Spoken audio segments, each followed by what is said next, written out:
السلام علیکم، دس از ملک عمر نواز۔ امید کرتا ہوں آپ سب خیریت سے ہوں گے۔ آج ہم ایک بڑی ہی انٹرسٹنگ سی سٹوری پر بات کرنے لگے ہیں، اور آپ نے ایک کہاوت تو سنی ہوگی کہ اللہ جب بھی دیتا ہے چھپر پھاڑ کے دیتا ہے۔ تو آج کی جو ہماری سٹوری ہے وہ بالکل اس کہاوت کو سچ ثابت کرتی ہے۔ یہ اب سے ٹھیک 59 برس پہلے کی بات ہے کہ 20 مئی 1961 کو امریکہ کے اس وقت کے نائب صدر لنڈن بی جانسن پاکستان کے دورے پر کراچی پہنچے۔ ان کا قافلہ شرائع فیصل پر ہوائی اڈے سے ایوان صدر کی طرف رواں دواں تھا۔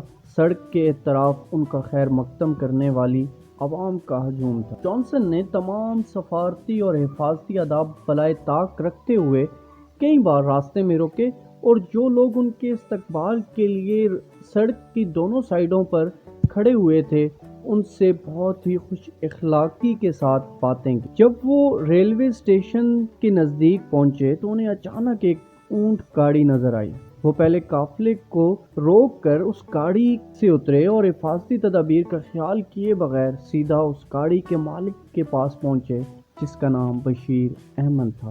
انہوں نے ترجمان کی مدد سے اس سے بے تکلفانہ گفتگو کی۔ اونٹ گاڑی پر بھوسا لدا ہوا تھا۔ لنڈن بی جانسن کے استفسار پر بشیر احمد نے انہیں بتایا کہ یہ مویشیوں کا چارہ ہے اور اس کے اونٹ کی عمر 5 سال ہے۔ بشیر احمد نے جانسن کو یہ بھی بتایا کہ وہ اپنے اونٹ کو پیار سے غازی کہتا ہے۔ بشیر احمد کی سادگی پر جانسن بہت خوش ہوئے اور انہوں نے اس سے کہا کہ آج سے ہم دونوں دوست ہیں، اور کیا وہ اپنے اس نئے دوست سے ملنے کے لیے امریکہ آنا پسند کرے گا؟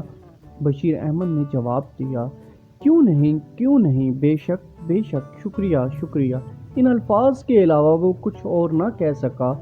اس پر سب لوگ ہنس پڑے۔ جانسن نے بشیر کو ایک خوبصورت بال پوائنٹ قلم تحفے کے طور پر دیا۔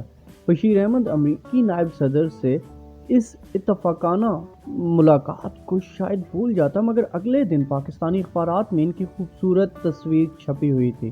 راتوں رات وہ پاکستان کے ایک بڑے آدمی بن گئے۔ چند دن بعد روزنامہ جنگ کراچی میں معروف کالم نگار ابراہیم نے اپنے کالم وغیرہ میں اس واقعے کا ذکر کیا اور لنڈن بی جانسن کے اس اقدام کی بڑی تعریف کی۔ ادھر امریکی سفارت خانے نے اس کالم کا ترجمہ لنڈن بی جانسن کو، جو امریکہ پہنچ چکے تھے، روانہ کر دیا۔ یہ کالم پڑھ کر لنڈن بی جانسن کو کراچی کا اونٹ گاڑی بان اور اس کو دی گئی دعوت یاد آ گئی۔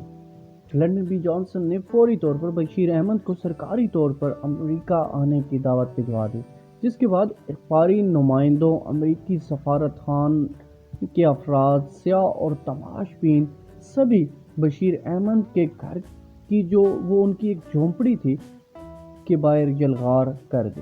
بشیر احمد امریکی نائب صدر کی دعوت ملنے کے بعد ایک اور الجھن میں مبتلا ہوئے کہ وہ روز کنواں کھودتے تھے اور روزانہ پانی پیتے تھے۔ اگر وہ امریکہ چلے گئے تو ان کے بچوں کا رزق کیسے چلے گا؟ امریکی سفارت خانے نے اس کا حل یوں نکالا کہ جب تک بشیر احمد امریکہ کے دورے پر ہیں تب تک ان کے بچوں کو 25 روپے یومیہ دینے کا انتظام کر دیا گیا۔ بشیر احمد جب اس طرف سے مطمئن ہوئے تو انہوں نے اپنی یادگار سفر کی تیاریاں شروع کر دی اور 14 اکتوبر 1961 کو بشیر احمد امریکہ کے سفر پر روانہ ہو گئے۔ بشیر احمد کو جہاز میں فرسٹ کلاس پر سفر کروایا گیا اور ان کے ساتھ ایک ترجمان بھی مختص کر دیا گیا۔ بشیر کو سرکاری مہمان کا پروٹوکول بھی دیا گیا اور ان کا استقبال کرنے کے لیے پاکستان کے سفیر عزیز احمد بھی شامل تھے جب انہوں نے امریکہ میں لینڈ کیا۔ بشیر احمد کا یہ دورہ تقریباً 2 ہفتے جاری رہا۔ نائب صدر جانسن نے ان سے اپنی ملاقات کی تجدید کی۔ جانسن نے بشیر احمد کو دیکھ کر ان سے تکلفانہ کہا کہ افسوس کہ آج یہاں کا موسم خراب ہے اور ٹھنڈی ہوائیں چل رہی ہیں۔ بشیر احمد نے ترجمان کی مدد سے نہایت کرینے سے جواب دیا، جب تک لوگوں کے دلوں میں جذبات کی گرمی ہے، سرد ہواؤں سے کچھ نہیں ہوتا۔ بشیر احمد جو کہ پڑھے لکھے نہیں تھے، لیکن اپنی ذہانت کی وجہ سے انہوں نے امریکہ کے صحافیوں اور مختلف لوگوں کو بہت ہی متاثر کیا۔ ابراہیم لنکن کی یادگار پر بشیر احمد نے کہا، جب کوئی شخص اپنے ملک کے لیے جان قربان کر دیتا ہے اور ملک اس کی خدمت کو سراہتا ہے تو ایک ایسی ہی یادگار بنا دی جاتی ہے جو قیامت تک قائم رہتی ہے۔ امریکہ کانگریس کو دیکھنے کے بعد بشیر احمد نے کہا کہ جب بہت سے لوگ مل کر کسی مسئلے کو سلجھانے کی کوشش کرتے ہیں تو اس کا حل بہتر نکلتا ہے۔ ایک دماغ سے غلطی کا امکان ہے، لیکن جب ہزاروں دماغ ایک ساتھ مل کر کام کرتے ہیں تو غلطیوں کا امکان بہت کم رہ جاتا ہے۔ اسی طرح انہوں نے ایک مجمع میں ایک لڑکی کو دیکھ کر کہا، بیٹی کی مثال گھر میں اسی طرح ہوتی ہے جیسے موسموں میں بہار کا موسم ہوتا ہے۔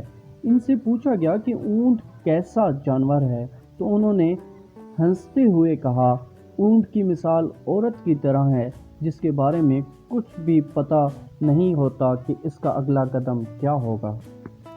بشیر احمد جہاں کہیں بھی گئے دلچسپ باتوں کے پھول برساتے گئے۔ امریکی ذرائع ابلاغ نے لکھا کہ یہ یقین کرنا خاصا مشکل ہے کہ بشیر احمد ایک ان پڑھ شخص ہے۔ بشیر احمد کو مختلف اداروں کی طرف سے بہت سارے تحائف بھی دیے گئے۔ جانسن نے بشیر احمد کو ہاتھ میں پہننے والی ایک سنہری علام والی گھڑی بھی پیش کی جو بشیر کو بہت پسند آئی۔ لنڈن بی جانسن نے سفر کے اختتام پر بشیر ساربان کو عمرے کروانے کی پیشکش کی۔ بشیر ساربان لنڈن بی جانسن کی اس عنایت پر اشک بار ہو گئے اور انہوں نے امریکی نائب صدر کی یہ پیشکش قبول کر لی۔ چند ماہ بعد مارچ 1962 میں امریکی صدر کی اہلیہ اور ان کی بہن نے پاکستان کا خیر سگالی دورہ کیا۔ ان کا یہ دورہ 21 مارچ 1962 کو لاہور سے شروع ہوا جہاں ان کا پرجوش استقبال کیا گیا۔ دورے کے آخری مراحل میں 25 مارچ 1962 کو وہ کراچی پہنچے۔